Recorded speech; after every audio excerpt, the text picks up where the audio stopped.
بسم اللہ الرحمن الرحیم۔ انفو ہائپ کے سب فرینڈز کو میری طرف سے السلام علیکم۔ آج کی میری ویڈیو توہم پرستی کے بارے میں۔ توہم پرستی اور اسلام کا بنیادی عقیدہ توحید یعنی اللہ تعالیٰ کو ایک ماننا ہے۔ اللہ تعالیٰ کو ایک ماننے کا مطلب یہ ہے کہ اللہ تعالیٰ اپنی ذات کے اعتبار سے بھی یکتا ہے۔ خدا کا کوئی کنبہ اور خاندان نہیں ہے، نہ ہو اس لیے کہ اولاد اور اعضاء و اقارب ہیں، اور خدا اپنی صفات اور اختیارات کے اعتبار سے بھی یکتا اور بے مثال ہے۔ حیات و موت کی کلید اس نے اپنے ہاتھ میں رکھی ہے، وہی رزق دیتا ہے، وہی نفع و نقصان سے دوچار کرتا ہے، کامیابی اور ناکامی، فتح و شکست اس کے حکم سے وابستہ ہے۔ توحید کا یہ تصور در در سر جھکانے سے انسان کو بچاتا ہے، بہت سی غلامیوں سے نجات عطا کرتا ہے۔ ان میں سے ایک توہمات کی غلامی ہے۔ توہم پرستی بھی ایک طرح کی غلامی ہے کہ آدمی اپنے پاؤں کی ٹھوکروں میں رہنے والی چیزوں سے ڈرے اور خوف کھانے لگے اور اسے اپنے نفع و نقصان کو وابستہ کر لے۔ اگر سامنے سے کوئی جانور نکل جائے تو آدمی سمجھے کہ یہ سفر ناکام ہوگا۔ گھر پر کوئی پرندہ بیٹھ جائے تو اس کو اپنے لیے مصیبتوں کا پیش خیمہ سمجھے۔ کسی خاص پتھر کی انگوٹھی سے کامیابی اور نفع کی امید رکھے۔ کسی مہینے، دن اور گھڑی کو نامبارک منحوس تصور کرے۔ یہ سب توہمات کی غلامی ہے۔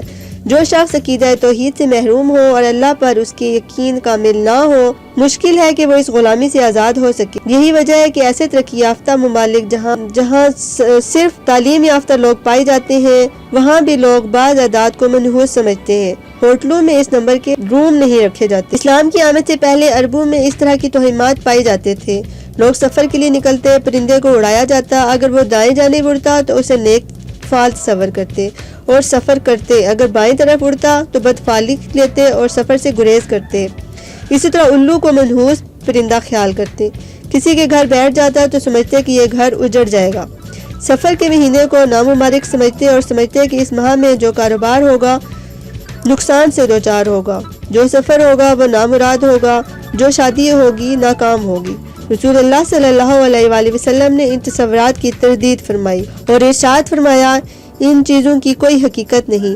دوسروں کو بیماری لگنے، پرندہ سے بدفعلی اور ماہ سفر کو منحوس سمجھنے کی کوئی حقیقت۔ عربوں میں ایک اور خیال یہ تھا کہ صحرا میں کچھ شیاطین ہوتے ہیں جو رنگ بدلنے کی صلاحیت رکھتے ہیں اور راہگیروں کو راستہ بھٹکانے کا کام کرتے ہیں۔ عرب انہیں غول کہا کرتے ہیں۔ رسول اللہ صلی اللہ علیہ وآلہ وسلم نے اس تصور کی بھی نفی فرمائی۔ عرب شوال کے مہینے کو بھی نامبارک اور شادی بیاہ کے لیے ناموزوں تصور کرتے تھے۔ رسول اللہ صلی اللہ علیہ وآلہ وسلم نے ام المومنین حضرت عائشہ رضی اللہ تعالیٰ عنہا سے شوال میں نکاح فرمایا اور شوال ہی میں رخصتی بھی ہوئی۔ حقیقت یہ ہے کہ اللہ پر جس قدر ایمان ہوگا، اوہام پرستی سے انسان اسی قدر دور رہے گا۔ اسلام نے توحید کے عقیدے کو لوگوں کے ذہن میں ایسا راسخ کر دیا تھا کہ وہ اس رسم کی تصور کو اپنے قریب بھی پھٹکنے نہیں دیتے۔ اس ملک میں رہتے ہوئے جہاں ہم نے برادران وطن سے زندگی کے دوسرے شعبوں اور سماجی رسوم و روایات میں ہندو معاشرت کے اصول قبول کیا، وہی فکر و عقیدے کی باب میں بھی ان سے متاثر ہوئے بغیر نہیں رہ سکے۔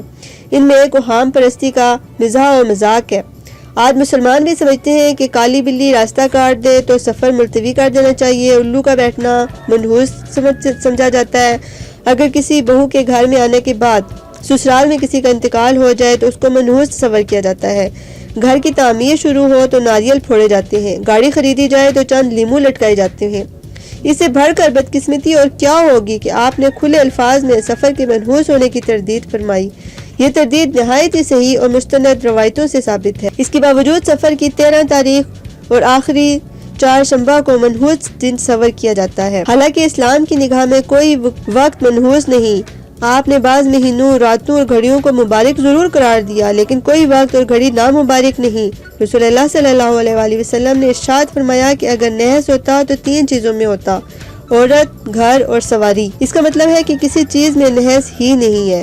یہ مشرکانہ تصور ہے کہ انسان اللہ کے بجائے ایسی چیزوں سے نفع و نقصان کے متعلق سوچے۔ مسلمان میں توہم پرستی کی اکثر وجوہات۔ اسلام ہمیشہ تحقیق اور غور و فکر کی دعوت دیتا ہے اور اس میں توہم پرستی یا بدشگونی کی قطعاً گنجائش نہیں، مگر اس کے باوجود مسلمانوں کی کثیر تعداد اس مرض کا شکار ہے۔ مسلمانوں میں توہم پرستی کی وجہ ایک تو کم علمی اور دینی احکام سے ناواقفیت ہے، اور دوسری بڑی وجہ برصغیر میں ہندوؤں کے ساتھ رہنا ہے جن میں توہم پرستی حد درجہ عام ہے، جیسا کہ نومولود کو نظر بد سے بچانے کے لیے پیشانی پر کاجل کا ٹیکا یا نشان لگانا، شام کے وقت صفائی سے گریز کرنا اور اس سے دولت کم ہو، مرد کی دائیں اور عورت کی بائیں آنکھ پھڑکنا۔ اچھی خبر کی آمد سے مشروط کرنا، ٹانگیں ہلانے سے دولت کا جاننا، آز یا چھری سرہانے رکھنے سے برے خوابوں سے نجات ملنا، اس کے علاوہ کالی بلی کا راستہ کاٹنا، شیشہ ٹوٹنا، دودھ کا ابل کر برتن سے باہر گر جانا وغیرہ برے واقعے کی علامت سمجھنا ہندو معاشرے کا عام عقائد ہے۔ ہمارے بزرگوں میں بہت سے غیر متقی باتیں ہمارے ذہنوں میں انڈیل دی جاتی ہیں، جس طرح ان کے بڑے ٹوک انہیں ذہن و نشین کرواتے رہے، جو ہم توہم پرستی کے سوا کچھ بھی نہیں۔